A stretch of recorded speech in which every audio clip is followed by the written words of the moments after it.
जय हिंद दोस्तों, आपका स्वागत है हमारे YouTube channel learning point with Abhishek में। 100 शब्द प्रति मिनट डिक्टेशन स्टार्ट। महामारी की दूसरी लहर से बदहाल अर्थव्यवस्था को राहत देने के लिए सरकार ने हाल में 6,28,000 करोड़ रुपए के आर्थिक प्रोत्साहन पैकेज का ऐलान किया है।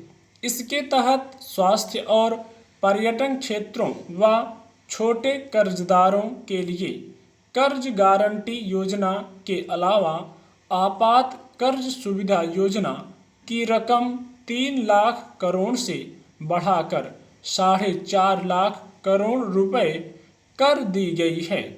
सरकार ने आत्मनिर्भर भारत रोजगार योजना का दायरा भी बढ़ाया है।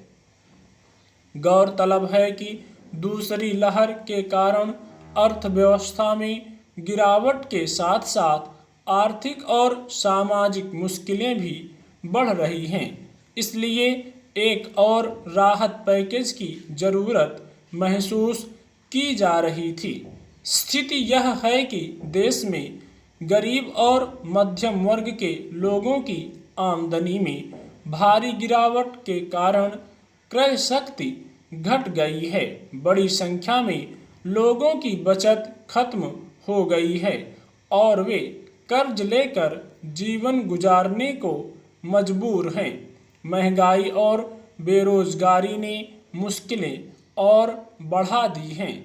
महामारी की वजह से बिगड़े आर्थिक हालात से बैंकों का NPA बढ़ गया है। खुदरा परिसंपत्तियों और छोटे उद्यमों की समस्याएं बढ़ती जा रही हैं। निजी निवेश की गति भी सुस्त हो गई है। कुल उपभोग, व्यापार, होटल, परिवहन, संचार और सेवाओं पर बड़ा असर दिखाई दिया है। गौरतलब है कि भारतीय रिजर्व बैंक ने वित्त वर्ष 2021-22 के लिए अपने पूर्व निर्धारित 10.5% की आर्थिक वृद्धि के अनुमान को घटाकर 9.5% कर दिया है।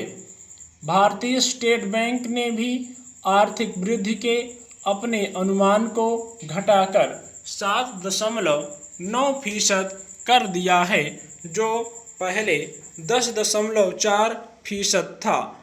वित्त मंत्रालय की रिपोर्ट के मुताबिक टीकाकरण में युद्धस्तर पर तेजी लाने से महामारी के दुष्प्रभाव से निकलने में मदद मिलेगी। साथ ही मांग, उपभोग और निवेश बढ़ने से अर्थव्यवस्था में जान आएगी। वैश्विक वित्तीय संगठनों व क्रेडिट रेटिंग एजेंसियों की रिपोर्टों पर नज़र डालें तो पाते हैं कि इन रिपोर्टों में भी विकास दर में कमी आने के स्पष्ट संकेत हैं।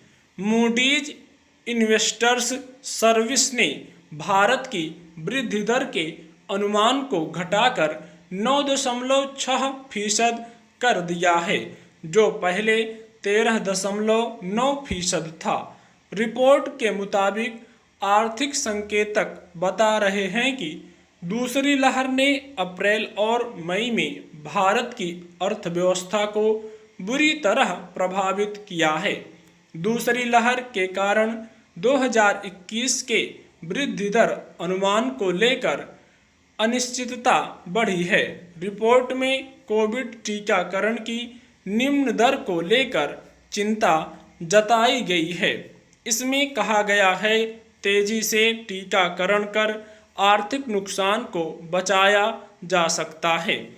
UBS सिक्योरिटीज इंडिया ने अपनी रिपोर्ट में 2021-22 की जून तिमाही में अर्थव्यवस्था में 12% की गिरावट की आशंका जताई है, जबकि पिछले वित्त वर्ष 2020-21 की जून तिमाही में अर्थव्यवस्था में 23.9% की गिरावट आई थी।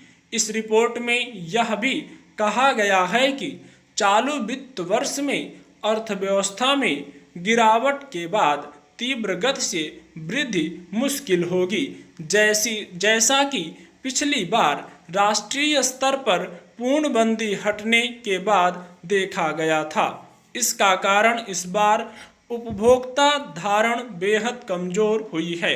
लोग पिछले साल के मुकाबले महामारी की दूसरी लहर के असर को देखकर ज्यादा चिंतित हैं।